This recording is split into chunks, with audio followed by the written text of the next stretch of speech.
Hello and welcome to Colin Bradley Artcast. I'm Stephen Bradley. And I'm Colin Bradley. How's it going, Dad? It's going well. Yeah? Yes, it's going very well, Steve. As you know, there's a lot of exciting things are going to happen in the next couple of months. We Oh, can't I talk know. too much about them at the moment, but I'm a little bit nervous with excitement. but the people are going to find out very quickly and very soon that just what this is all about. It's got both of us really sort of tingling, I think, with exciting, as well as all of that, of course, as the added bonus that we've both got of new ideas on the art side, which is, and the pastel pencils are constantly surprising me. Yes, I know. This is amazing after all this time. You wouldn't think it would carry on doing, but it's still doing it. Well, someone mentioned actually in an email, I think it was Jill, said, has he stopped learning? Has it got to the point where he stopped learning? And I was like, oh no. Oh, no. Which is great. I'll tell you why it's great if Jill's listening and all the other people who would be saying the same thing to me. Why it's great is because if you have a product like we have here that is constantly turning up new ideas, all those new ideas turn into more new ideas. It kind of, you branch out into another area, and then suddenly in that area another field of possibilities open. It's absolutely staggering, and I cannot emphasize enough that people who are starting out on the road of art have got a fantastic future ahead of them. If they have got the passion for it. Because you think of what I've learned in the 30 odd years of demonstrating, teaching, hundreds and hundreds of pictures, hundreds and hundreds of lessons I've given, and I'm still finding new things to talk about and excite about, and it's fantastic. So people, don't ever think that if I do ever get to the point where I can't learn anything, that will be the time when I hang up my pencils. That's never going to happen though, is it? No, it won't happen. It can't. I don't think it can. No. Well, you will know from the acting point of view how many actors, and I know you've met a few and you've talked to a few of, old stalwarts who have been there a long time. They have still got that same passion. They still find it. They still find new things to do with their scripts. You never get any of them say, oh yeah, same old, same old, same old, same old. They don't say that because they know that somewhere hidden in a script is something new that they can learn. And it's the same with art, and it's the same with music, and in fact, any creative art. Yeah, you're right. You're absolutely right, and it's when it gets less enjoyable, and you just think, nah, time to stop. Well, it won't happen. I can guarantee it won't happen. No. We've got a few things to talk about today. We've got a main focus of today's podcast is going to be talking about greenery and trees and bushes. We'll get to that a little bit later. First of all, we got your feedback on the Facebook page. If people follow us on Facebook, then they would have seen I did a little poll just to see what people preferred in the editing. And what came up again, as we talked about many times before in the past, is pencil numbers appearing on the screen, and lots of people requesting that we add this feature that they saw in a draw and paint DVD you did a long time ago. That's right. Because that was in that. And we have to reiterate again to anyone listening that was on that Facebook poll and commented that we can't offer that. It's impossible for us to be putting up the pencil number every time you change a pencil to put it up on screen. And you told me an interesting story about that DVD, because that's where people would have seen that done before. Do you want to talk about that? Yes. Well, it didn't come from me. The production team had this bright idea one day. I was up in Newark in the studio of teaching art, and they said to me, hey, Colin, a really good idea. Why don't we put the pencil number in the top left-hand corner as you do it, as they see the pencil appear? And I said, yeah, if you want to. I couldn't actually see much of a benefit, but they said, well, no, I think it'd be a great idea. All our readers would love it, or our viewers would love it. Anyway, so they went ahead. Anyway, after it was all done and finished, the same chap, he said to me, I wished I hadn't opened my mouth. He said, that has caused me so much aggravation, you wouldn't believe. He said, never in ever, ever, never, I would ever do it again. That is just a madness. That was. It took me forever to do. Yeah. Now, and I could, and it's true. And of course, it never did happen again. No, that's right. Yeah. I was quite happy with it. I found it when I looked at that DVD. I found it distracting. It broke my concentration. So I never liked the idea, and still don't. So that's one reason why we won't be doing it, Steve. Yeah. But secondly, the cost involved in terms of somebody editing, namely you, you'd have to give up all the other stuff you do to do it, because I send you an awful lot of video footage, and if you had to do that every time, I give you an idea. If you were to do that, one of my videos, one of my longer ones, it might take you a few hours, I should think, to do. Perhaps a day. I don't know how long it takes, but if you did, you could magnify that by 7.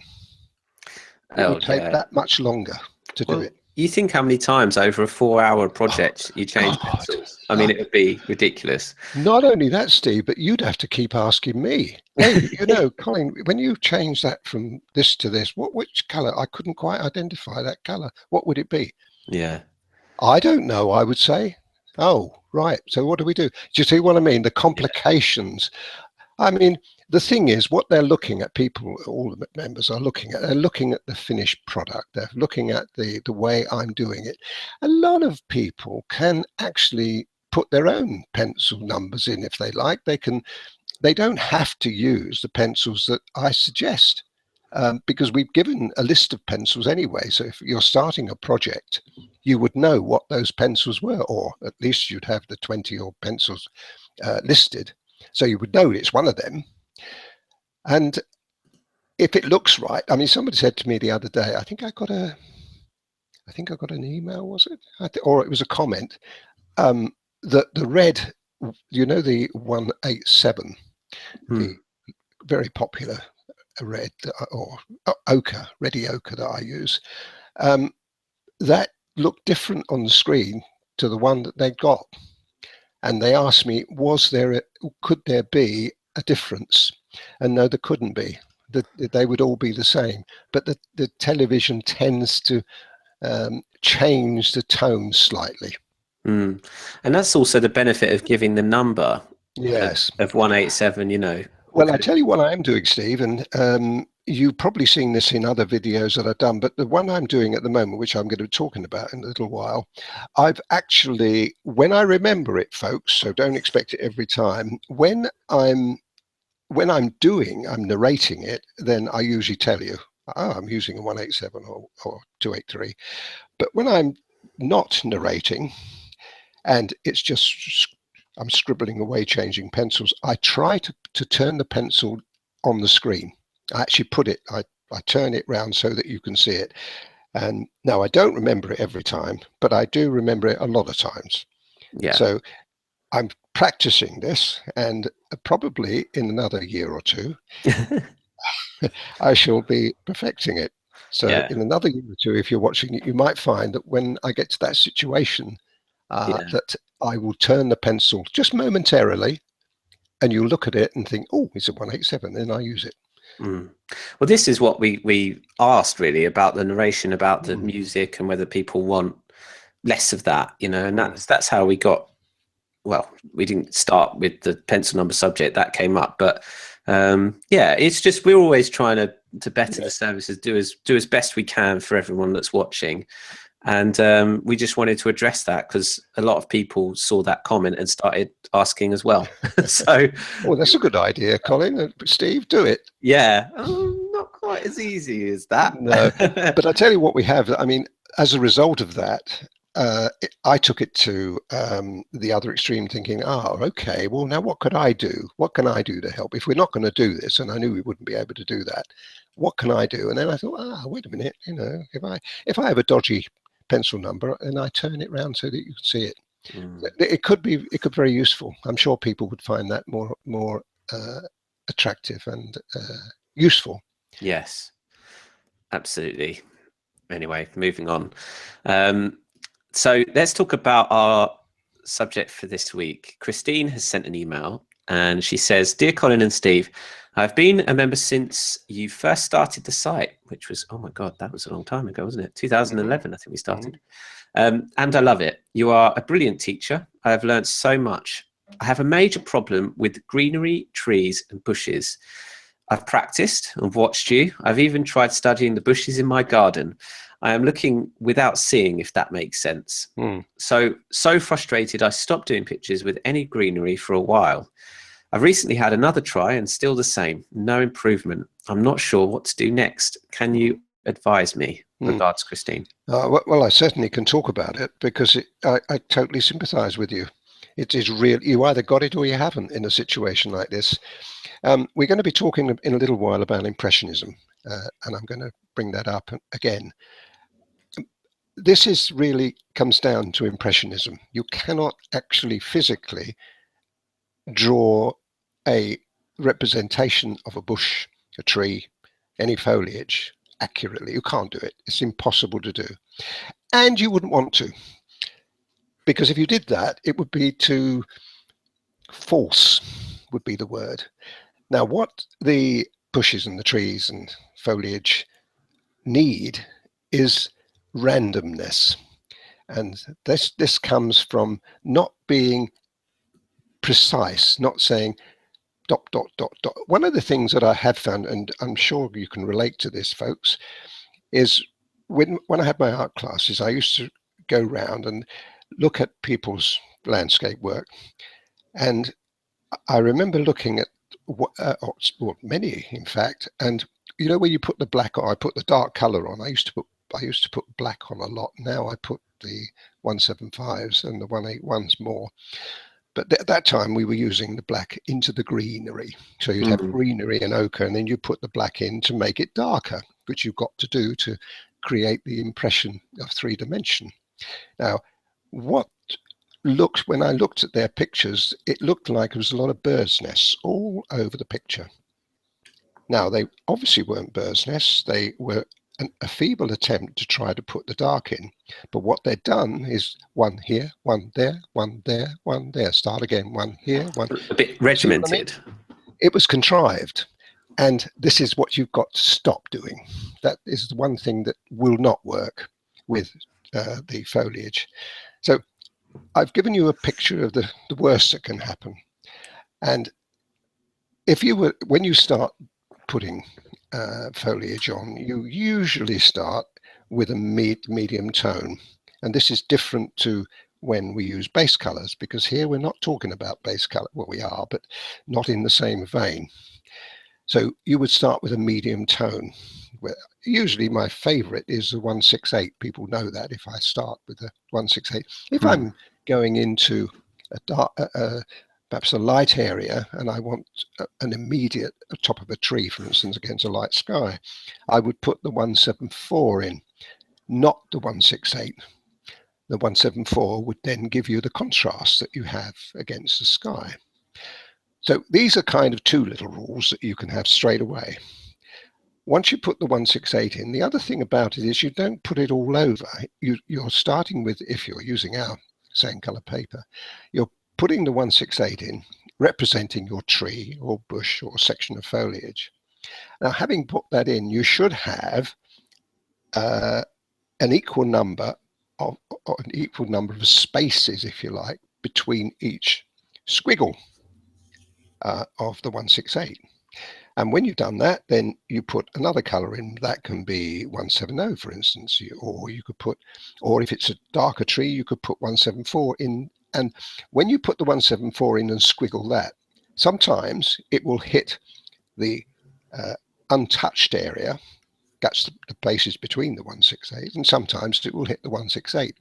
Now, if you repeat all of these things, gradually you fill your section up with a lot of little random areas of color. Okay. Now, Mm-hmm. and that would look good. Not that would look okay, but there's no depth in it. Then you've got to work in the 174 or the 175 if you want a dark lightly to start with, and that would then break up the darkness. Now, this is the usual way that I go about working on trees. Now, this is if you're working on green, which largely people are if they're working on trees. But we've recently done a lot of, and the last picture that I put out, or you put up on the members site, which is Ainsford, Aylesford, is not green. It's a multicolored picture. I wanted to do that because I wanted a more colourful picture. I started with the Ainsford. This is what got me confused, Steve. Yeah. Ainsford and Aylesford. Yeah. Are all in the same neck of the woods, folks, but in Kent. Anyway, and I wanted to make it a little bit more, colourful. But the same principle applies no matter whether you're using green, ochre, oranges, whatever. You've still got to work that same principle. You still work the medium colours in to start with, and then the darker colours. Now, I don't have to tell you this because you've only got to look back on the videos and see how I did it. But these are the ways, this is what you do. But I do sympathise completely because I've never, from this time I first started with watercolour, had a problem with it. I found it easy. Now, it's all right for you. No, it isn't. That's the way I work. I have a mindset which is like a random mindset. I can see this randomness in foliage. Other people can't. And there's no way that I can actually help you any more than that. You've either got to keep practicing it. And I know out there in podcast land, there's dozens and dozens and dozens of people exactly like you, Christine, who have the same problem. I know that because we see the results of it. And I saw it in my classes. In all of the time and all the students I had, many hundred students I had, there's only half a dozen of those that could ever do the way I did it. It's so rare. It's very hard to do. And I sympathize totally with you. Now, if you do animals and that, you don't have a problem because you don't have that kind of thing happening. It's only in landscapes that you really have to work on it. But all I can suggest is that you keep looking at the videos, bearing in mind what I've just said, and knowing now how I view it. I do try when I'm doing the video, the filming, to actually explain it as I go along, but I can't keep saying the same thing over and over again. So this kind of is a one-off that I'm telling you now, but that's how I approach the foliage. It's all done the same way, Steve. If you've got grass, it's the same. It is a mixture. It is a mixture of impressionism, isn't it? It's having that impressionistic approach. Yep. But that's incredibly difficult to teach because it can only really be shown on the videos. There is the theory behind it, which is what you've just explained, of layering the colours, and then combine that with that theory with watching the practical application of it, and then trying to emulate that. It is difficult.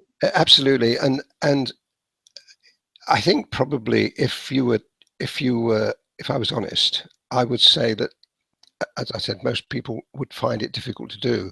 But if you were to bear with me and follow me down the impressionistic route, which I'm taking you in the next, well, from now on, I think probably, I'm going to take you down this route, and you might look at, oh, I can't do that. Oh, that's too hard.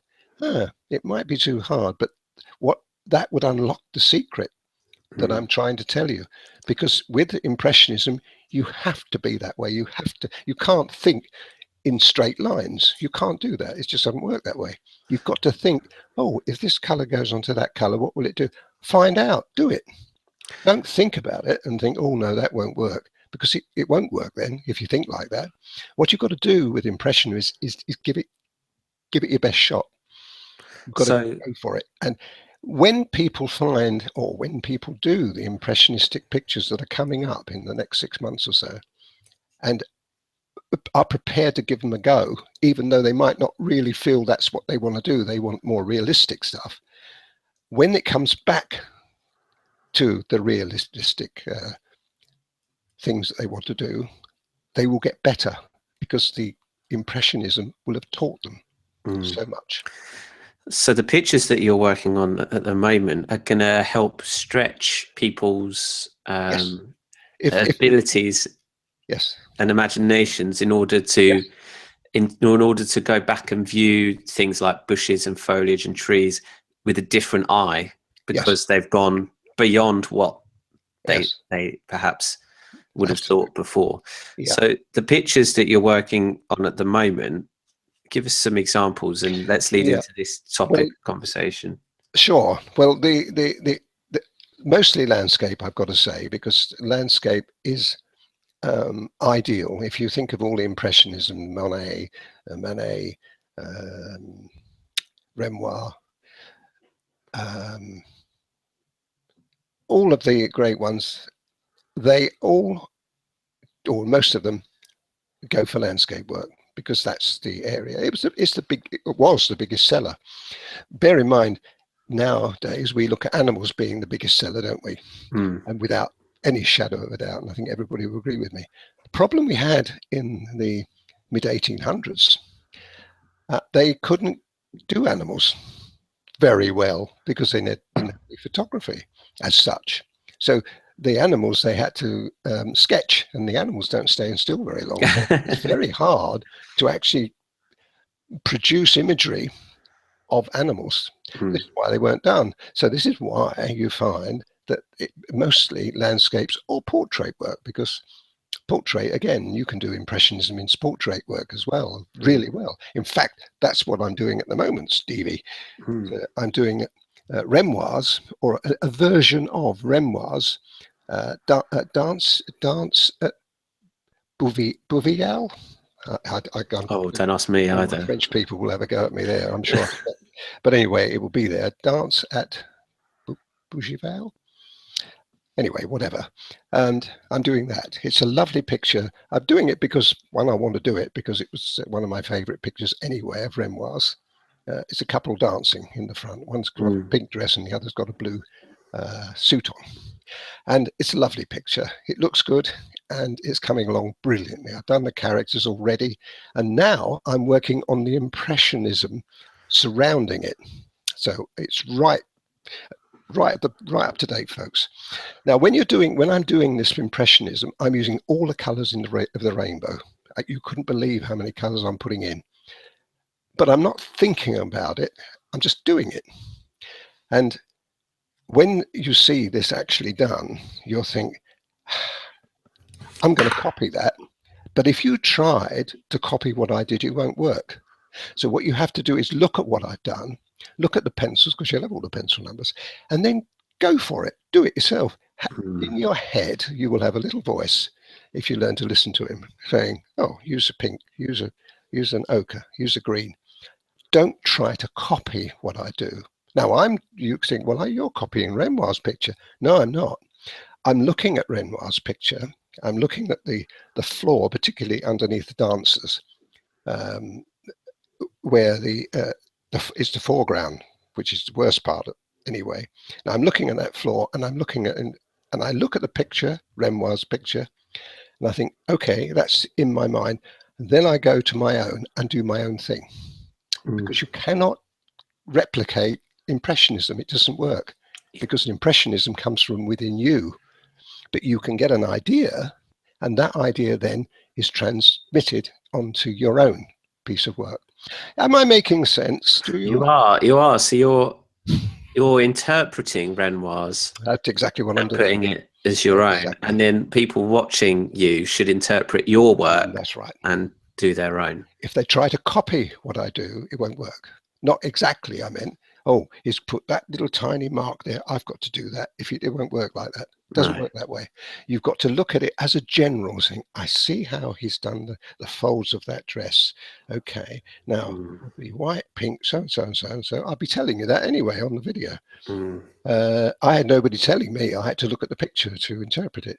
But I will tell you, and then you can look at it and think, okay, now if I did it that way, keep looking at the picture. I mean, don't keep looking at my picture. I'm not saying, keep it in your mind and then don't look at it forever. Keep looking at it, but when you're looking at it, try to imagine your own interpretation of that going onto your own picture. And once you do that, you'll find that you can make a lot of things up. And you'll be surprised. You think, wow. And it's no good coming to me and say, oh, it doesn't look anything like yours. I should say, good. I'm glad it doesn't, because it's your picture, not mine. That's fascinating, because we're venturing into teaching our students a whole new set of skills. And it's something that is going to, either people are going to be excited for or going to think, no, I'm not ready for that. But either way, by doing these projects and leaving them there for people to do at their own leisure, they're going to, when they're ready, they're going to really expand their ability. It's very exciting. Well, I think too, all of the great artists, Picasso is a very good example. Look at his work. Talk about way out. Salvador Dali is another one. Look at his work. Wow, talk about way out. Now, all of those artists could draw brilliantly from a draftsmanship angle. They could actually draw. So they've then moved on, as I've moved on. I'm moving on. I can draw a tiger, no problem at all. I can draw a cat, no problem at all. I can draw a general landscape with detail. I can do that. But now I'm moving on. And this is what I want all our students to do, move on. What you can't do is say, I've never drawn before, Colin, can you teach me to be an Impressionist artist? No, I can't, sorry, that's impossible. What I can do is I can teach you the ideas, but you've still got to learn to draw. You've still got to start at the basic area. And the very good area to start is on the animals, because they are more precise. And then you can move in. A lot of people don't like doing landscape work because it's too demanding. They haven't got any form. They haven't got, if you've got a tiger or an elephant or a cat or a dog, you've got a form that you can follow. Okay, there's a certain amount of impressionism in the backgrounds, but how many people have problems with backgrounds, Steve? Yeah. How many people? A lot of them. Because it's Impressionism again. You see what I mean? So we're coming back to this whole question. But I suppose in a way people would look at me, this podcast today, oh, I'm not going down the art road, it's too hard. But it isn't. It's as hard as you want to make it. But it's fascinating. It's an area that everybody should be doing, be honest. But there's so much to discover, and it leads us back to that initial someone saying about, are you ever going to stop learning? And that's right. We've proved with what you've just been talking about that there's so much more to discover once you think you've reached somewhere and you think, all right, that's it, and then all of a sudden the door's wide open again. Well, I've told you many times about one particular person who still is in my head, when he said to somebody at an exhibition where he was exhibiting his picture, he said, Colin's told me that he can't teach me anymore. I know it all now. I thought, God, talk about arrogance. And his picture was absolutely appalling. And it was appalling because he thought that was it. He thought it was great. He thought he'd learnt it all. And as soon as you say that, that's it, you stop. You don't get any better. You don't get any further. Most of them, that fortunately doesn't happen to any of our students. They're all in the same idea. They want to get better. They crave to get better. And that's the feeling that I want in them. And we're giving all the instruments and all the video footage to help them. Excellent. Well, I think that's a really good note to end on. I really hope I've really enjoyed listening to you talk about this subject, actually. So I'm sure everyone else out there has also been fascinated with what you've been saying. If you have enjoyed this podcast, then please, if you're watching on YouTube, give us a thumbs up and subscribe to our YouTube channel. If you're listening on iTunes, then it'd be wonderful if you could leave us a review on there, and keep tuning in. And we'll be doing this every 2 weeks, as we have been doing since we brought it back. And if you're interested in learning, if you're not already a member and you want to learn more and you want to become a member, then go to our website, colinbradleyart.com. We've recently added a lot of new plans for paying yearly if it's something you want to venture into. And as a bonus, you'll get feedback on your artwork, which you can send to us. And we'll be doing our next feedback show next week, where we'll be broadcasting again. So thanks, Dad. That's all right. Pleasure's mine. And keep your questions coming as well for the podcast, because we'll be doing another one in 2 weeks. So excellent. All right. Well, thank you everyone for tuning in. I'm Stephen Bradley. And I'm Colin Bradley. Enjoy your week.